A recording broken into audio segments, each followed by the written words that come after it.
टेलिक मछली वो पहली मछली थी जो पानी से बाहर पृथ्वी की सतह पर घूमने लगी, जिसका सिर क्रोकोडाइल की तरह फ्लैट था और उसके फाइन्स जमीन पर पैरों की तरह काम करते थे। जमीन पर चलने के कारण विकसित होके ये टेट्रापोड्स बने। टेट्रापोड्स यानी कि वो जीव जिनके 4 पैर होते हैं, जो धरती पर आसानी से चल सकते हैं। और फिर ये खनिज केमिकल मिनरल्स के सेवन की वजह से इनके शरीर के सेल परिवर्तन होने लगे और सेल डिवाइड होने लगे और ये आगे चल के और जीवों में विकसित होने लगे और नए जीव जंतु का जन्म हुआ। इसके बाद एक बार फिर से पृथ्वी की सतह पर बहुत सारे ज्वालामुखी फटने लगे। इससे धरती का तापमान और भी ज्यादा गर्म हो गया। लगभग 90% जीव इस बदलाव को सहन नहीं कर पाए और खत्म हो गए। जो जीव इस बदलाव को सहन कर गए वो एक नई प्रजाति में विकसित हो चुके थे। फिर हमें एक नई प्रजाति स्टीगोसोरस देखने को मिली और इस प्रजाति ने 133 मिलियन साल तक राज किया। अमेरिकी और चीनी वैज्ञानिकों ने बहुत ही गहराई से स्टीगोसोरस जीवों के बारे में बहुत सा डाटा कलेक्ट किया। जब पृथ्वी फिर से शांत हो गई तो खनिज पदार्थ, खनिज लवण, केमिकल पृथ्वी की ऊपरी सतह पर आ गए थे, जिन्हें स्टीगोसोरस अपना भोजन समझ के खा जाते थे, जिसकी वजह से ये और विकसित होके बड़े होने लगे और ये आपस में यौन प्रजनन करके अंडे देने लगे। उन अंडों से एक नई प्रजाति का जन्म हुआ, जिन्हें हम डायनासोर के नाम से जानते हैं। डायनासोर एक विशाल प्रजाति थी जो धीरे धीरे बड़े होते गए। ये दूसरे जीवों को देखते ही खा जाते थे और ये विकसित होने लगे। इनका डीएनए अलग परिवर्तन हो रहा था। ये डायनासोर आपस में यौन प्रजनन कर रहे थे, जिस वजह से अलग अलग प्रकार का डीएनए मिलने की वजह से नई नई प्रजाति के डायनासोर जन्म ले रहे थे। डायनासोर के साथ साथ खनिज पदार्थ के द्वारा पृथ्वी पर पेड़ पौधे उगने लगे। प्लांट सेल आपस में तेजी से डिवाइड होने लगे, जिसके कारण नए नए पेड़ पौधे उगने लगे और हमें डायनासोर की नई नई प्रजाति देखने को मिली।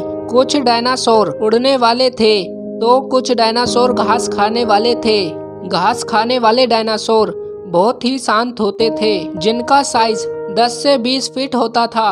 और नए नए डायनासोर ने जन्म लिया और पृथ्वी पर राज करने लगे। डायनासोर लगभग धरती के हर कोने में मौजूद थे। कुछ डायनासोर बहुत ही विशाल तो कुछ डायनासोर इंसान से भी छोटे होते थे। लेकिन डायनासोर के साथ साथ समुंदर भी बहुत खतरनाक हो चुका था, जिसमें अनेकों प्रकार की रिएक्शन चल रही थी, जिसके द्वारा अनेकों प्रकार के सेल बन रहे थे। ये सेल्स आपस में मिलकर नई नई प्रजाति को जन्म दे रहे थे, जैसे नई नई प्रकार की मछली, मेंढक और मैमल्स को जन्म दे रहे थे।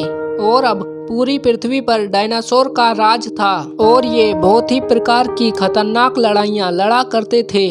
ये बड़े विचित्र डायनासोर ने लगभग 14 करोड़ सालों तक धरती पर राज किया। लेकिन फिर क्या हुआ?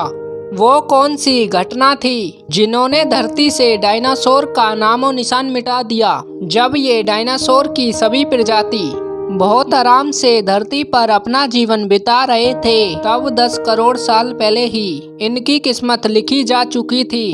10,000 करोड़ साल पहले एक एस्टेरॉइड जो बहुत दूर अंतरिक्ष से आ रहा था और वो एक बड़े एस्टेरॉइड से टकरा जाता है। इस टकराव से बड़े एस्टेरॉइड की दिशा बदल जाती है और वो सीधे पृथ्वी की ओर 22,000 मील प्रति घंटे की रफ्तार से बढ़ने लगता है। जब ये एस्टेरॉइड पृथ्वी से 3,84,000 किलोमीटर की दूरी पर था, जब पृथ्वी से डायनासोर का अंत कभी नहीं होता। यदि ये एस्टेरॉइड पृथ्वी के उपग्रह चंद्रमा से टकरा जाता, लेकिन नियति को कुछ और ही मंजूर था, इसलिए ये एस्टेरॉइड चांद के बहुत करीब से गुजर गया था।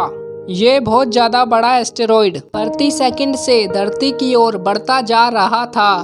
धरती के वायुमंडल में घुसते ही घर्षण की वजह से एस्टेरॉइड एक भयानक आग के गोले में बदल गया। ये इतनी रफ्तार से धरती की ओर बढ़ रहा था कि इसकी चमक पृथ्वी से टकराने से पहले ही हजारों जीव आग के इस गोले को देखकर पूरी तरह से अंधे हो चुके थे। कुछ पल में ये एस्टेरॉयड मेक्सिको की खाड़ी की जमीन से टकरा गए थे, जिससे 35,000 डिग्री सेल्सियस ऊर्जा वाला एक भयानक विस्फोट होता है और ये विस्फोट 10 हाइड्रोजन बम के विस्फोट के बराबर था। ये एस्टेरॉयड धरती से टकराते ही धरती में बहुत गहरा गड्ढा हो गया।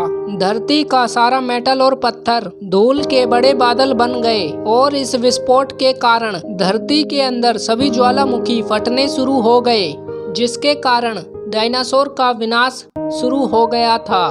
इन विस्फोट से रेडिएशन की मात्रा बढ़ गई थी कि इसके 800 किलोमीटर के दायरे में आने वाले सभी जीव जंतु जलकर पूरी तरह से राख हो गए थे। जो मेटल और पत्थर अंतरिक्ष में गए थे वो पृथ्वी के ग्रेविटेशन फोर्स के कारण ठीक 40 मिनट बाद आग के गोले के रूप में पूरी धरती पर बरसने लगे, जिसके कारण उड़ने वाले डायनासोर भी मर गए और सभी डायनासोर का अंत हो चुका था और पृथ्वी का तापमान 200 डिग्री बढ़ गया था और इसी कारण धरती की 90% प्रजाति खत्म हो चुकी थी। आशा है कि वीडियो पसंद आई होगी।